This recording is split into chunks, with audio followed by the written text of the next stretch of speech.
Wobbuu yamalee muumminni homaa rakkatu lagjala qophaayu wayyaa ganda sannamuun hangatu obboroo lukkuun iyyinaa muumminni zikrii jammaree muumina namaati jechuu nama jaliiliin gabbaree bilaasha umriin fitinaa hin jiru karaan sammalee bilaasha umriin fitinaa hin jiru karaan sammalee obboroo lukkuun iyyinaan cinaacha ulfaasi lafaa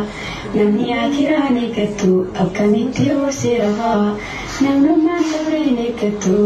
irree maqamtu qabaa shakkima wobbuu yamalee muuminni homaan rakkatu lagjala qophaayu wayyaa ganda sannamuun hangatu obboroo lukkuun iyyinaa muuminni zikrii jammaree muumina namaati jechuu nama jaliiliin gabbaree bilaasha umriin fitinaa hin jiru karaan sammalee.